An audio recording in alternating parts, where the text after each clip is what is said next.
નમસ્કાર દર્શક મિત્રો, આપણા થરાદથી લઈને ધાનેરા સુધી નેતાઓ દ્વારા ભાષણ કરવામાં આવ્યું હતું અને વૃક્ષારોપણનો કાર્યક્રમ રાખવામાં આવ્યો હતો. અને આ હાઈવે નવો બન્યો અત્યારે, અને આ હાઈવેને આજુબાજુ એટલે કે વૃક્ષોના રોપા રોપવામાં આવ્યા હતા અને કરોડો રૂપિયાનો ખર્ચો પણ કરવામાં આવ્યો હતો. અને થરાદની અંદર પણ આવી રીતે લીલોતરી વધારવા માટે વૃક્ષોના રોપા કરવામાં આવ્યા હતા. પરંતુ કદાચ આને જોઈને એવું લાગી રહ્યું છે કે સરકારના ખરેખર આંખની અંદર ધૂળ નાખવામાં આવી હોય તેવું લાગી રહ્યું છે. કેમ કે આ વૃક્ષારોપા તો કરવામાં આવ્યા છે, એ પણ તમે જોઈ શકો છો મિત્રો. પરંતુ જે વૃક્ષારોપણને સપોર્ટની અંદર કે એનું રક્ષણ કરવામાં જો આવતા પ્લાસ્ટિકની જાળી, પરંતુ આમ દૂર ઊભા હોય એટલે આપણે લોખંડની લાગે, પરંતુ પાસે જઈએ એટલે ખબર પડે કે પ્લાસ્ટિકની જાળી નાખવામાં આવી છે. એમાં પણ ક્યાંક ને ક્યાંક ભ્રષ્ટાચાર થયો હોવાના સમાચાર મળી રહ્યા છે.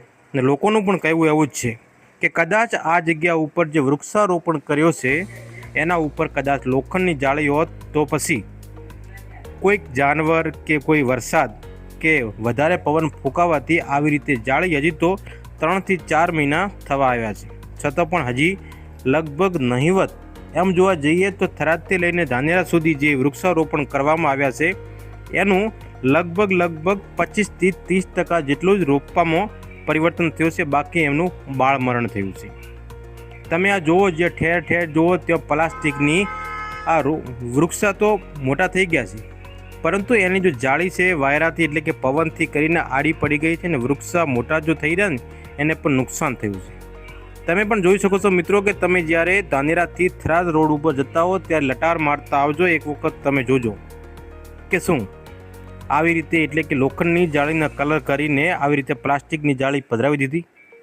તમે પણ વિચારી શકો છો મિત્રો કે નેતાઓ જ્યારે આવા કાર્યક્રમો ઉજવતા હોય છે ત્યારે કાર્યક્રમોના નામ ઉપર કરોડો રૂપિયાની ગ્રાન્ટ મંજૂર પણ કરાવતા હોય છે.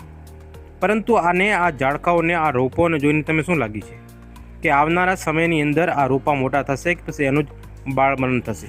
બ્યુરો રિપોર્ટ, જન્મભૂમિ ન્યૂઝ, ગુજરાત.